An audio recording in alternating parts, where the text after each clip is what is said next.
നാഥാ നിൻ സ്തുതിയും കീർത്തനവും. പിന്നെന്താണ്? വിട്ടകന്നു പോവാൻ, ഞാൻ അതിൽ നിന്ന് അകന്നു പോകാൻ ഇടയാകരുത്, അതിനോട് ചേർന്ന് നയിക്കണം. നാഥാ നിൻ സ്തുതിയും കീർത്തനവും വിട്ടകലാനിടയാകരുതേ എന്ന് പറയാണ്. ഈ സ്തുതി കീർത്തനങ്ങളോട്, ഈ ആരാധനയോട്, നിന്നോടുള്ള ബന്ധത്തോട് അകന്നു പോകാൻ ഒരിക്കലും ഇടയാകരുതേ എന്ന് നമ്മൾ പ്രാർത്ഥിക്കുകയാണ്. അതിങ്ങനെ പാടിപ്പാടി വരുമ്പോൾ നമ്മളെപ്പറ്റിയാ പറയുന്നത്. പിന്നെന്താണ്? നിർദ്ദയമായ എന്നെ വിധിക്കരുതേ, പാതകൻ ഇവനെന്നറിയുന്നേ, എൻ കടമെല്ലാം ചോദിക്കിൽ എന്നെ നിത്യാഗ്നി ജീവൻ നഷ്ടമതാക്കിയഹം. പിന്നെന്താണ്? പ്രാർത്ഥിക്കാത്തൊരു മൂകനായിട്ട് നിൽക്കുക, പ്രാർത്ഥിക്കുകയല്ല, ചൊല്ലുകയല്ല, വെറുതെ നിൽക്കുകയാണ്. പ്രാർത്ഥിക്കാത്തൊരു പിന്നെന്താണ്? പ്രാർത്ഥിക്കാത്തൊരു മൂകൻ, അയ്യോ എന്നോട് ദയ തോന്നണമേ, എന്നോട് കൃപ തോന്നണമേ എന്നാണ്. നമ്മൾ ഈ പരിശുദ്ധ കുർബാനയിൽ വെറുതെ ഇങ്ങനെ നിൽക്കുമ്പോൾ, മൂകനായിട്ട് നിൽക്കുമ്പോൾ പിന്നെ പോയി പ്രാർത്ഥിക്കേണ്ടി വരും. അയ്യോ എന്നോട് ക്ഷമിക്കണമേ, ഞാൻ മൂകനായിട്ട് എന്നാ പിന്നെ ഇവിടെ വെച്ച് ഞങ്ങൾ പ്രാർത്ഥിക്കരുതോ? മനോഹരമായൊരു പാട്ടില്ലേ? തിരുനാമ കീർത്തനം പാടുവാനല്ലെങ്കിൽ പഠിക്കേ. അയ്യോ എന്തിനാ എൻ്റെ വായിൽ ഈ സാധനം കൊണ്ടിട്ടിരിക്കുന്നതെന്നാണ് പച്ച മലയാളത്തിൽ ചോദിക്കുന്നത്. അത് പാടാനല്ലെങ്കിൽ, തിരുനാമ കീർത്തനം പാടാനല്ലെങ്കിൽ എന്തിനാ ഈ സാധനം ഇതിനകത്തോട്ട് ഇട്ടിരിക്കുന്നതെന്നാണ് നമ്മൾ ചോദിക്കുന്നത്. അതിന് പോളിഷനായിട്ടൊരു വാക്കിൽ പാടിയെന്നുള്ളതേ ഉള്ളൂ.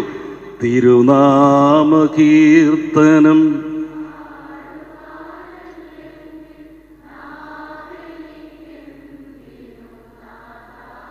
ബാക്കി നിങ്ങൾ വീട്ടിലൊക്കെ പോയിരുന്ന ഇടയ്ക്കിടയ്ക്ക് പാടണം. ഇത് ഇടയ്ക്കിടയ്ക്ക് പാടണം, കാരണം ഇത് തിരുനാമ കീർത്തനം. ഞാൻ ഇന്ന് വളരെ വ്യത്യസ്തമായൊരു ക്ലാസ്സിലേക്കാണ് പ്രവേശിക്കുക. സാധാരണ നമ്മുടെ മേഖലകളിലൊക്കെ ക്ലാസ് എടുക്കുമ്പോൾ നമ്മുടെ വിശുദ്ധ കുർബാന മലങ്കര ആരാധനക്രമത്തിൽ, ആ മലങ്കര ആരാധനക്രമത്തിൻ്റെ പ്രത്യേകിച്ചും വിശുദ്ധ കുർബാനയുടെ 4 ഭാഗങ്ങളെപ്പറ്റി നിങ്ങൾക്കറിയാം. തൂയോബോ, തുൽമോദോ, ദബഹോ അല്ലെങ്കിൽ അനാഫുറ, മെസ്തൂസോ. ഒരുക്ക ശുശ്രൂഷ, വചന ശുശ്രൂഷ, അനാഫുറ, ബലിവിരുന്ന് എന്നീ ഈ 4 ഭാഗങ്ങളും, ആ 4 ഭാഗങ്ങളിലുള്ള പ്രത്യേകമായ ഘടകങ്ങളെ പറ്റിയുള്ള വിശദാംശങ്ങളും അതിൻ്റെ സിംബോളിക് ആൻഡ് തിയോളജിക്കൽ മീനിങ് ആണ് നമ്മൾ മറ്റു മേഖലകളിൽ നടത്തിക്കൊണ്ട്. പക്ഷേ ഇത് നമുക്ക് വളരെ പരിമിതമായ സമയം എന്നുള്ളത് കൊണ്ട് ഞാൻ അതിലേക്കല്ല കടക്കുക.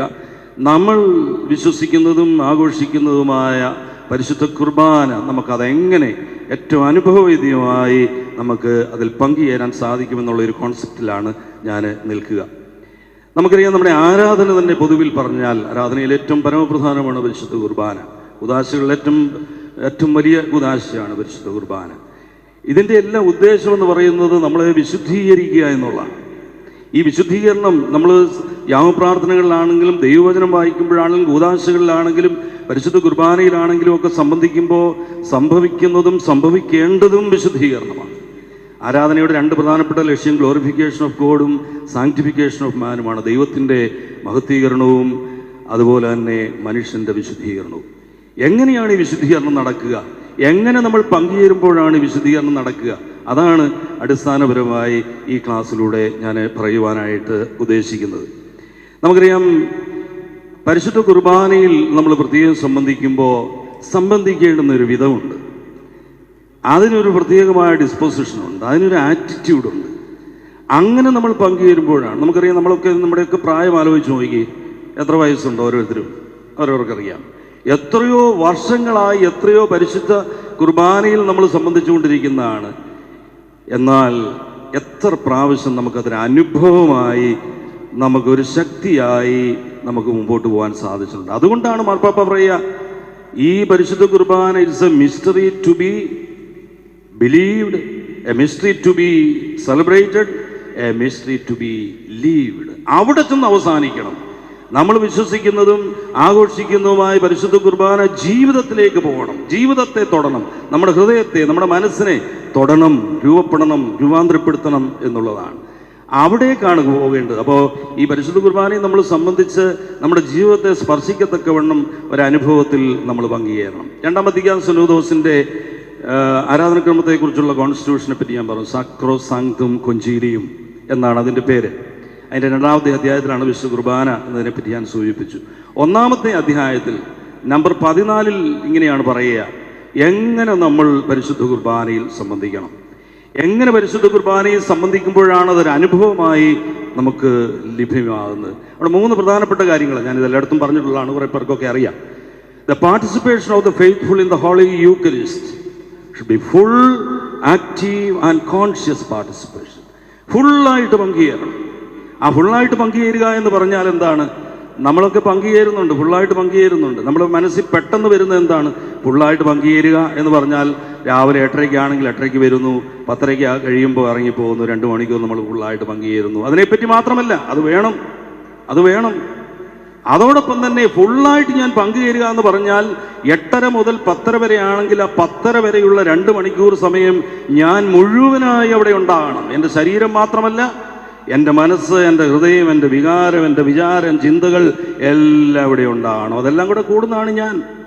അതെല്ലാം കൂടെ കൂടുമ്പോഴാണ് അത് പൂർണ്ണമാകുന്നത്. അപ്പോൾ പൂർണ്ണമായി സംബന്ധിക്കുക എന്ന് പറഞ്ഞാൽ നമ്മൾ ശരീരം കൊണ്ട് മാത്രം ഒരു 8:30 പള്ളിയുടെ ഏതെങ്കിലും മൂലയെ കൊണ്ട് നാട്ടി നിർത്തി തീരാറാകുമ്പം 10:30 എടുത്തുകൊണ്ട് പോകുന്ന ഒരു കാര്യമല്ല. അവിടെ എൻ്റെ ശരീരത്തോടൊപ്പം എൻ്റെ മനസ്സും ഹൃദയവും ചിന്തകളും വിചാരങ്ങളും എല്ലാം ഉണ്ടാകണം പൂർണ്ണമായി.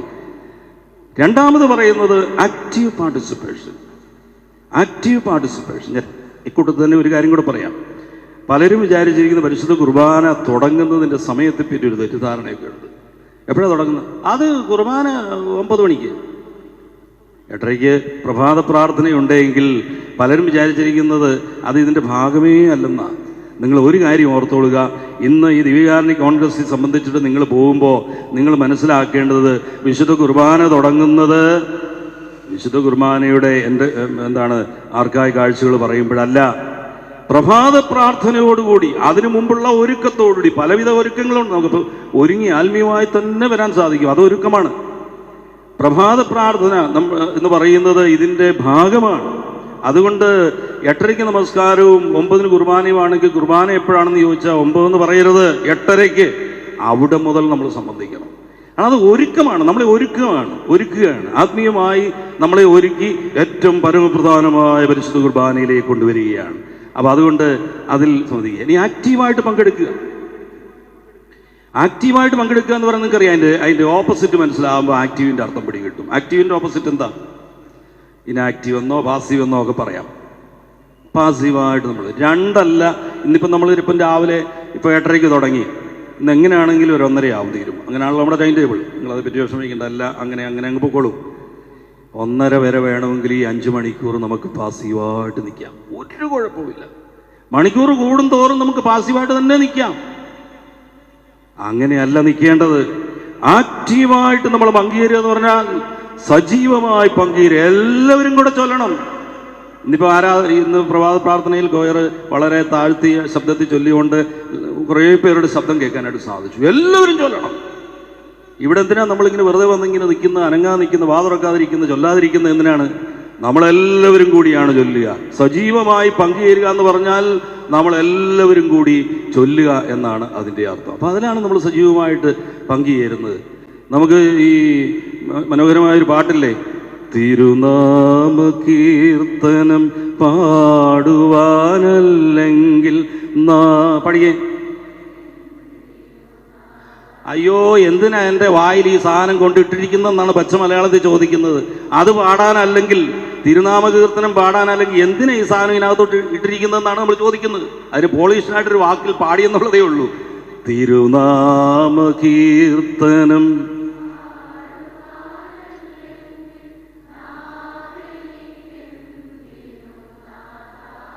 ബാക്കി നിങ്ങൾ വീട്ടിലൊക്കെ പോയിരുന്ന ഇടയ്ക്കിടയ്ക്ക് പാടണം. ഇത് ഇടയ്ക്കിടയ്ക്ക് പാടണം. കാരണം ഇത് തിരുനാമകീർത്തനം അത് നമ്മുടെ ഒരു മനോഹരമായ ഒരു പാട്ടും കൂടി ബുധനാഴ്ച നമ്മൾ ചൊല്ലുന്നതാണെന്ന് തോന്നുന്നു.